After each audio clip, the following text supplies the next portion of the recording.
Nós falamos das duas áreas de abrangência do discipulado, ou dos dois aspectos do discipulado, e temos focado um pouquinho mais no primeiro.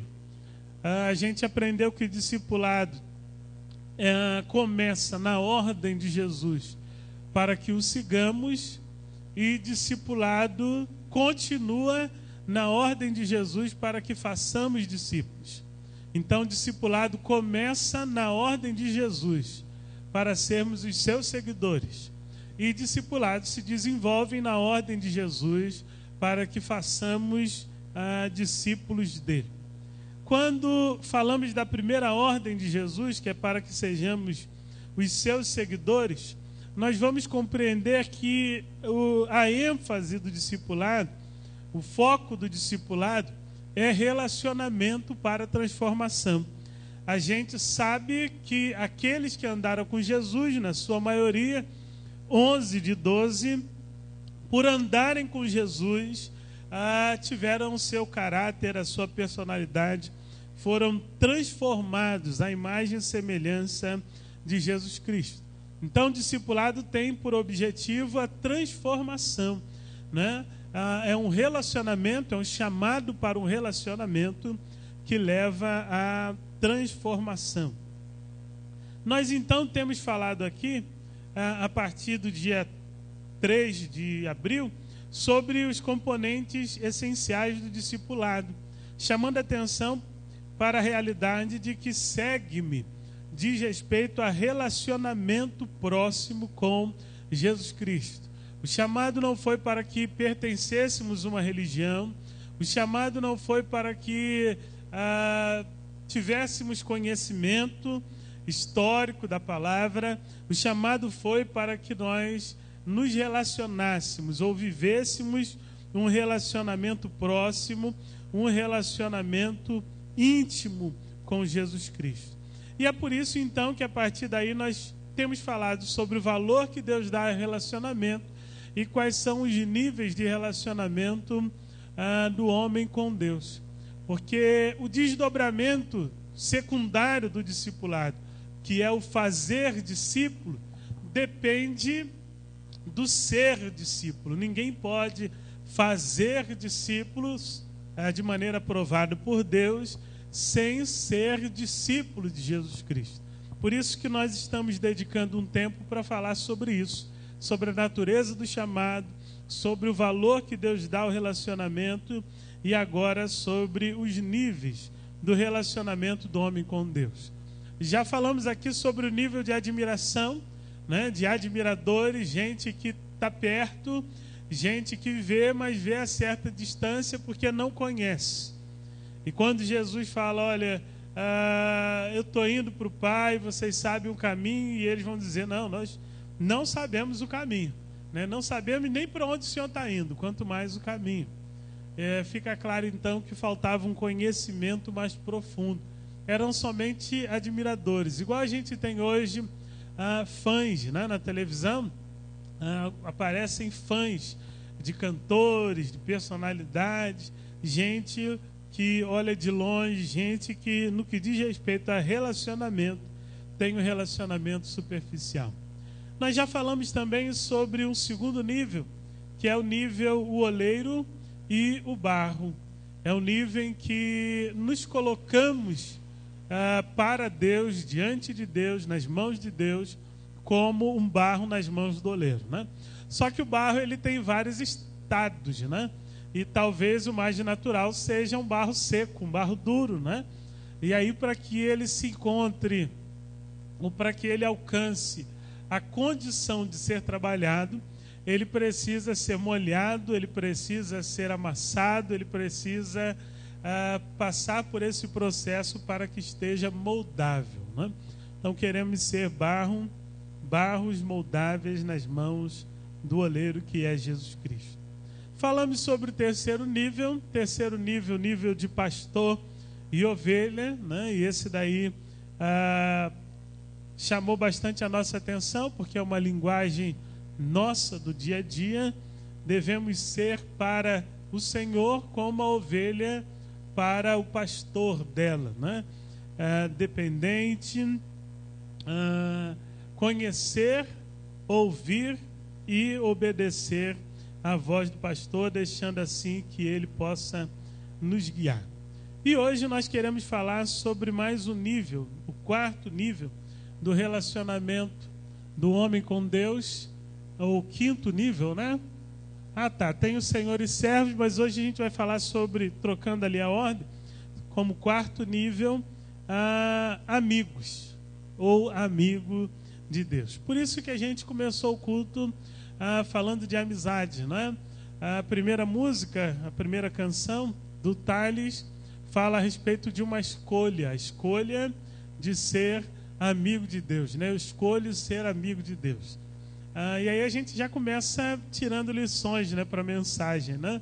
Ser amigo de Deus pode ser e é uma questão de escolha, né? A gente que escolhe ser amigo dele ou não. Ele criou as condições, porque tem esse anseio, esse desejo do relacionamento conosco, mas a gente que escolhe ser amigo dele ou não. E depois a gente cantou uma outra canção que fala uma realidade de que não existe nada melhor do que ser amigo de Deus, né? Porque o amigo é aquele que a gente tem por perto, né? Mesmo distante geograficamente, a gente tem por perto, porque tem grande estima, tem grande consideração, amizade, confiança, é aquele com quem nós compartilhamos a vida. E a canção vai dizer que não existe nada melhor do que ter Deus como amigo, ter Deus por perto e caminhar junto de Deus. Amigo é o nome que se dá a um indivíduo que mantém um relacionamento de afeto, consideração e respeito por outra pessoa. Então, amigo, a gente dá esse título para o indivíduo, ou o indivíduo dá para o outro com quem ele tem um relacionamento de afeto, né, de amor, de carinho, né, também de consideração e de respeito. O amigo é aquele que possui uma grande afeição por outra pessoa. E é interessante que às vezes o nosso amigo é objeto de ódio do outro, né? E o outro até questiona a gente, mas por que você é tão amigo de fulano de tal? Né? E não tem assim muita lógica, né? Eu me afeiçoei a ele, eu gosto dele, eu sei dos defeitos dele, chamo a atenção dele pelos seus defeitos, mas eu o amo, né? Então ele tem uma grande afeição por uma pessoa que é leal. Olha as qualidades do amigo: é leal, protege e faz o possível sempre para ajudar. É leal, protege e faz o possível sempre para ajudar. Por isso que a gente tem um amigo por perto, mesmo distante geograficamente, porque a gente sabe que pode desabafar com ele, ele me entende, né? A gente sabe que vai receber dele um bom conselho. Então, por isso que é bom ter o amigo por perto. E por isso que, como a Ademar canta, não existe nada melhor do que ser amigo de Deus. Se queremos alguém leal, que protege e faz tudo para nos ajudar, esse alguém é o Senhor. Amigo é aquela pessoa que se confia acima de qualquer coisa, não é assim? A gente confia no amigo. E aquilo que a gente não fala para ninguém, né? Os nossos segredos são conhecidos pelos nossos amigos. Porque ele está sempre disposto a ajudar, seja em situações boas ou ruins. Portanto, então, a amizade diz respeito a uma relação, né? Uma relação de afeto, consideração, respeito, lealdade, cumplicidade e ajuda. Então nós vamos ver nessa manhã o que a Bíblia fala a respeito dessa questão de amizade, pretendendo alcançar esse nível de relacionamento com Deus. Nesses domingos, e hoje é o quarto domingo, que falamos sobre níveis de relacionamento do homem com Deus, somos levados a refletir a respeito da qualidade do relacionamento que mantemos com o Senhor. Porque é possível, mesmo estando na igreja, viver a realidade de um relacionamento distante de Deus. Sim ou não? É possível isso? Não, se está na igreja, está junto, está colado. É verdade? Não, né? Às vezes a gente está só na igreja, né? Tem um trecho da Bíblia que Deus fala assim a respeito do seu povo: Esse povo honra-me com os lábios, mas o seu coração está longe de mim, não é? Então, não necessariamente porque estamos louvando, adorando ao Senhor, o nosso coração está ligado ao coração de Deus. A gente pode estar na igreja, a gente pode até manter algum relacionamento com Deus, Jesus Cristo, mas em graus diferentes. Às vezes a gente pode estar numa esfera de admirador, né? A gente sabe informações a respeito. A diferença do amigo para o admirador é esse, né? O admirador, como um fã, pode saber muitas informações a respeito. O amigo viveu experiências juntos. Concorda comigo? O amigo vive experiências juntos. Nós compartilhamos momentos bons e momentos ruins. Se eu perguntasse aqui quem é o seu melhor amigo e o que fez desse alguém o seu melhor amigo, provavelmente você iria citar situações da vida que essa pessoa estava por perto, né? Ah, eu conheci assim, simpatizei logo com ele, e naquele momento da minha vida ele estava do meu lado, e naquele outro momento da minha vida ele também estava junto comigo. É exatamente o compartilhar esses momentos bons e ruins, é exatamente essa cumplicidade do relacionamento que faz ou traz à existência a amizade. E a gente tem no Velho Testamento um homem que foi chamado amigo de Deus. Quem sabe? Quem lembra aí? Abraão. Quem falou? Elton. Queria ter também um filho assim, tá vendo? Semana passada foi o Joaquim, né? Lá em Tiago capítulo 2, 21 a 23, vai dizer assim: como é que o nosso antepassado Abraão foi aceito por Deus?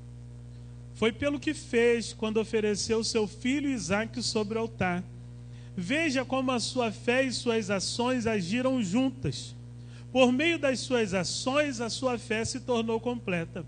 Assim aconteceu que as Escrituras Sagradas dizem: Abraão creu em Deus, e Deus por isso o aceitou, e Abraão foi chamado de amigo de Deus. E Abraão foi chamado de amigo de Deus. A gente pode perceber as etapas desse relacionamento. Quando Deus chamou Abraão, lá no capítulo 12 de Gênesis, eu creio que a amizade não tinha esse nível. Ele tinha 75 anos. E a gente conhece um pouco da história de Abraão e sabe que o agora conhecido como pai da fé não era assim desde o início. Por exemplo, quando a sua mulher mandou ele se deitar com a sua escrava para ter um filho, ele ouviu, consentiu, concordou com a ideia da sua mulher, que era baseada numa incredulidade. Já estou velha, meus dias já passaram, Deus até agora não mandou filho, não vai mandar mais não, deite-se com a escrava. E aí então ele decide se deitar com a escrava, né? Naquele momento então ele ainda não era esse pai da fé, esse homem de fé. Mas a gente sabe que Abraão andou 75 anos com Deus, 25 anos com Deus, foi chamado a 75, andou 25 anos com Deus até ter o filho. E andou mais uns 15, 17 anos com Deus até esse episódio que Tiago faz referência. Aí já eram 40 anos de amizade, né? É tempo, né? Eu não tenho isso de vida. 40 anos de amizade, 40 anos Abraão e Deus andando juntos. E Abraão vivendo experiências com Deus. E aí chegou esse momento em que Deus faz um pedido absurdo a Abraão. Abraão, sacrifica o seu filho a mim. Pedido absurdo, porque o próprio Deus, na sua palavra, condenava essa prática pagã. Pedido absurdo porque o Senhor me demora 25 anos para me dar um menino, e agora o Senhor, depois de 15 anos, 17 anos que eu estou com o menino, o Senhor está pedindo o menino de volta? Pedido absurdo. Mas esses questionamentos são meus, não são de Abraão. Porque a Bíblia diz que Abraão simplesmente obedeceu a Deus. Preparou lá as coisas, pegou o menino, começou a empreender uma viagem até aquele lugar que Deus iria mostrar, onde ele, achando o lugar, fez um altar, amarrou seu filho, preparou tudo e iria dar o golpe que imolaria o seu filho como sacrifício ao Senhor, se não fosse impedido pelo anjo.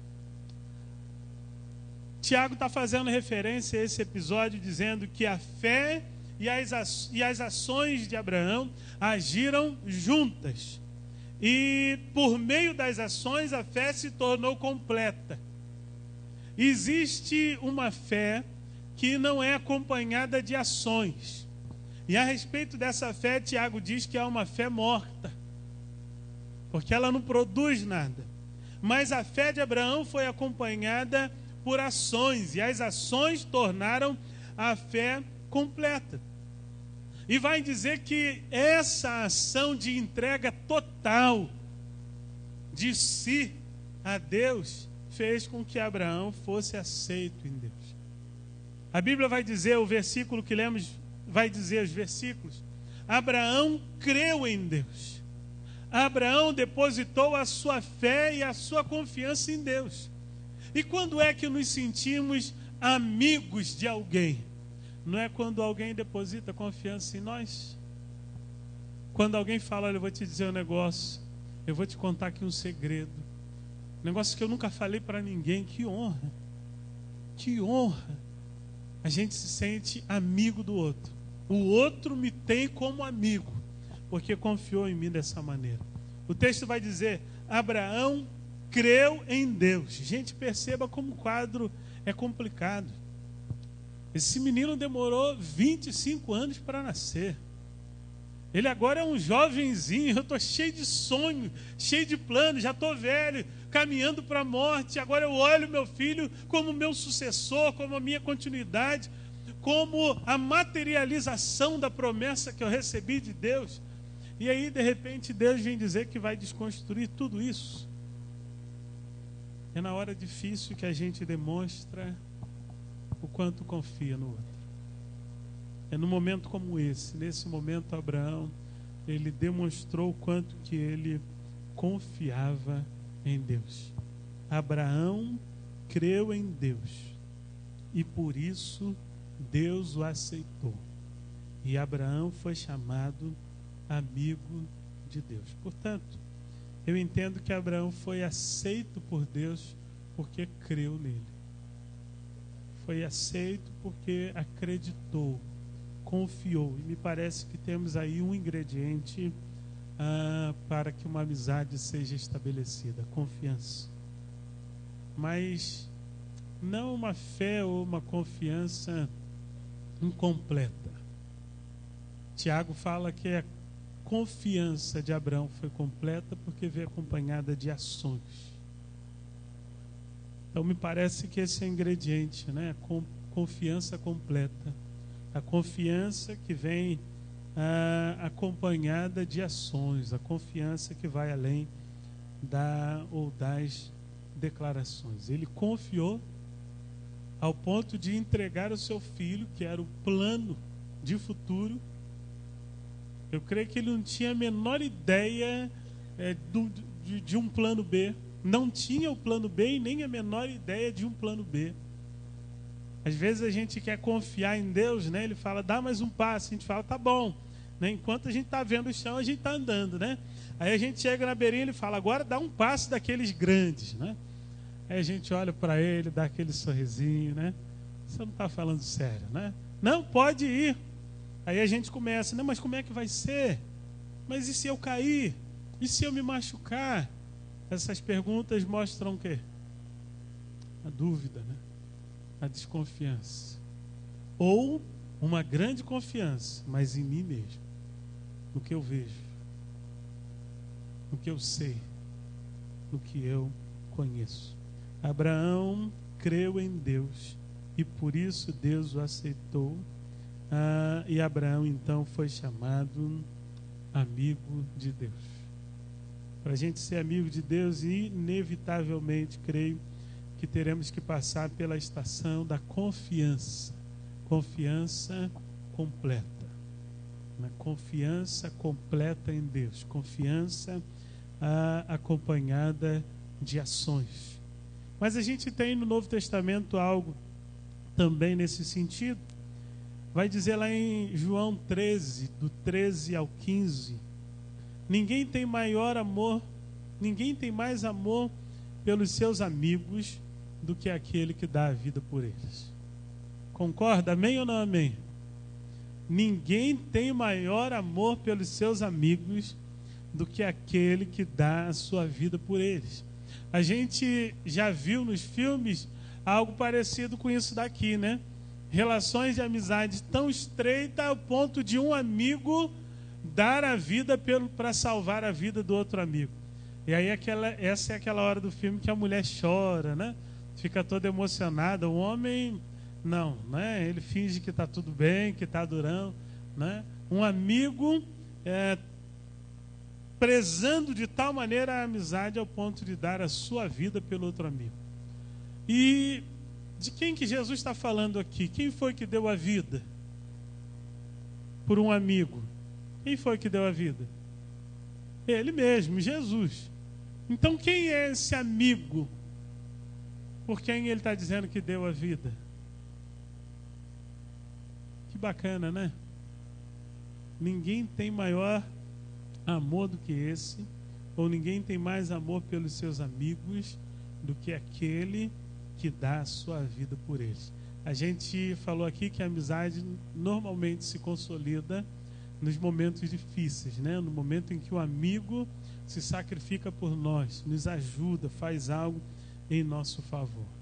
E me parece que a parte de Jesus é essa, né? Ele fez o máximo, a maior demonstração de amor, a maior demonstração de afeto, de carinho, né? De Jesus, de dar a vida por nós, a quem ele chama inicialmente de amigos. Mas ele vai continuar dizendo: vocês são os meus amigos se fizerem o que eu mando.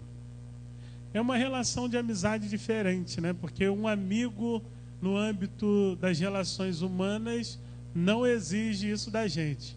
Ó, nossa amizade vai continuar se você fizer o que eu mandar. O que nós falaríamos para um amigo no âmbito das relações humanas? Então a amizade acabou, né? Então a amizade acabou. Mas com Jesus é diferente, porque trata-se de uma autoridade. A gente pode lembrar do que ele diz em Mateus 28, toda autoridade, todo o poder me foi dado nos céus e na terra. Trata-se do eterno, trata-se do agente da criação, trata-se do propósito final da criação, Jesus Cristo. E aí, nesse contexto, e com ele, somente com ele faz sentido, quando ele vai nos dizer: vocês serão meus amigos, se fizerem o que eu mando. Porque fazer o que ele manda também tem a ver com fé. Também tem a ver com confiança. Também tem a ver com entrega. Não foi isso que a gente viu em Abraão? Abraão creu. E porque creu, entregou o máximo de si para Deus. E por isso foi aceito e por isso foi chamado amigo de Deus. Então, Deus não muda, louvado seja o nome do Senhor. E o mesmo Deus que acolheu e aceitou Abraão e o chamou de amigo, porque viu em Abraão uma fé acompanhada de ações, é o que nos fala no Novo Testamento: vocês serão meus amigos se fizerem o que eu mando. Vocês serão meus amigos se valorizarem, aceitarem o sacrifício que eu fiz por vocês. E isso é importante quando a gente fala de relacionamento humano, né? A gente fica muito decepcionado com o amigo se um amigo não valoriza o que a gente fez por ele, não é assim? Puxa vida, eu fiz tudo por ele, ele estava precisando daquele dinheiro, ou ele estava precisando, sei lá, né, daquela ajuda, e eu dei a ajuda para ele, e depois ele me virou as costas. A gente fica triste, não é assim no relacionamento humano? E no relacionamento com Deus segue mais ou menos isso. Veja bem, ninguém tem maior amor pelos seus amigos do que dar a vida por eles. Jesus deu a vida por nós. Não existe um amor maior do que esse. Não existe uma confiança maior do que essa. No nosso estado de perdição, Ele olha para a gente e diz assim: tá aí, você é uma causa que vale a pena. Já parou para pensar que foi isso que aconteceu? Nós perdidos, manchados pelo pecado, de costas para Ele, mas ainda assim Ele olhou para a gente e diz: você é uma causa que vale a pena, e eu vou apostar tudo nessa causa. Tudo. Não tinha algo mais que Ele pudesse fazer. Ele foi no limite do amor. E aí deu o Filho dele por nós. Entregou o Filho dele para ser sacrificado por nós. Ou o próprio Jesus entregou-se por nós na cruz do Calvário.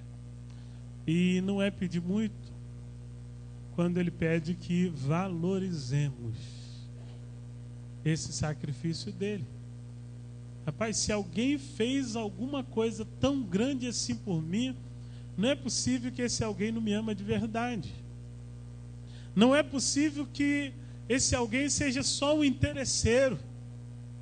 Esse alguém que dá a vida por mim, de fato, só pode ser o melhor amigo que eu posso ter na minha vida, na minha existência.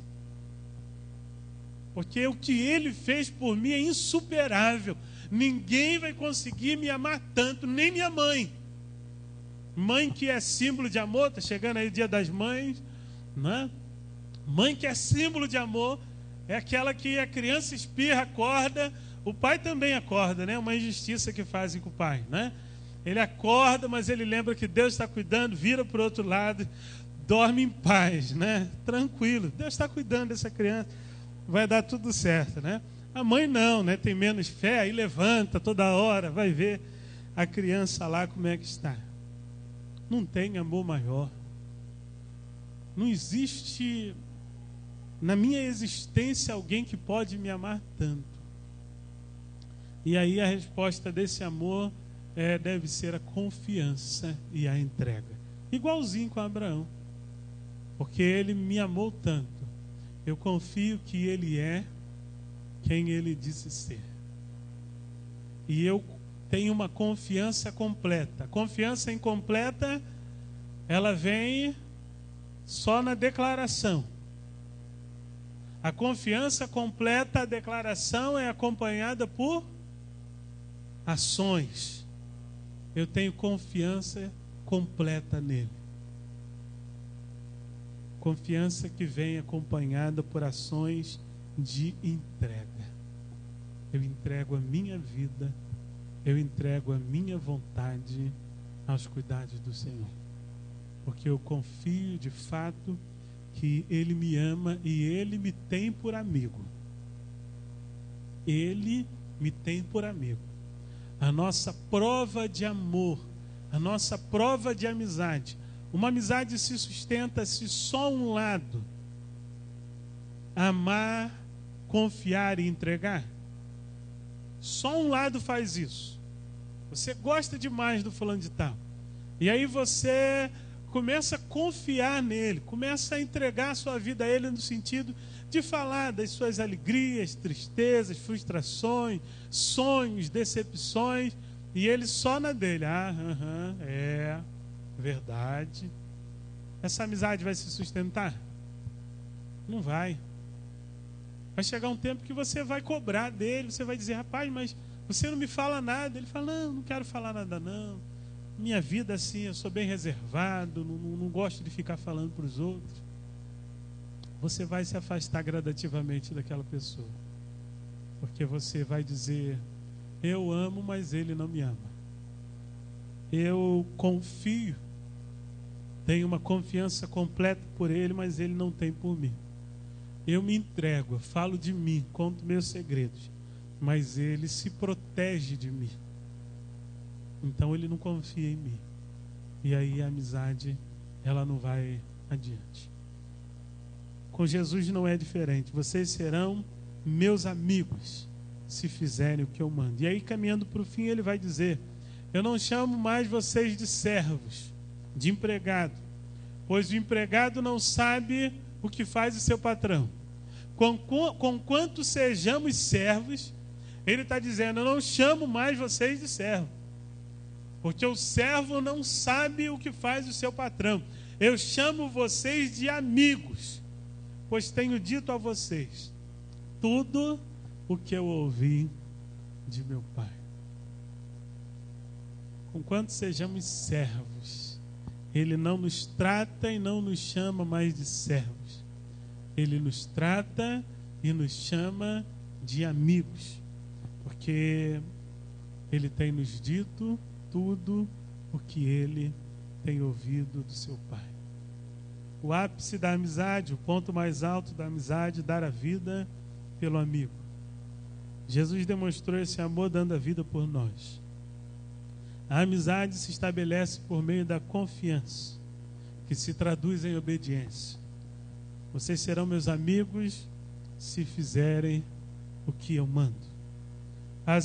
Aos amigos, Jesus revela o que tem ouvido do Pai. Abraão foi aceito por Deus, porque creu e entregou. Que Deus nos ajude, que Deus nos abençoe, para que o nosso relacionamento com Ele possa estar baseado na confiança que temos por Ele. Confiança gerada pela morte dele na cruz do Calvário por nós, pela entrega dele por nós. Que tenhamos o Senhor Jesus Cristo em nosso coração no mais alto grau de confiança, considerando a entrega, né, o amor, a declaração de amor dele, acompanhada de ações por nós, através do seu sacrifício na cruz do Calvário. Que, tendo em mais alto grau de confiança no nosso coração, possamos retribuir o amor dele por nós, sendo obedientes a ele. Inevitavelmente seremos aceitos, inevitavelmente seremos amigos. Vamos cantar de novo, Josimar? E aí agora pensando de maneira mais profunda, né? De que não existe algo melhor para sonharmos, para desejarmos. Não existe um anseio melhor. Não existe uma realidade melhor do que essa. Ser amigo de Deus.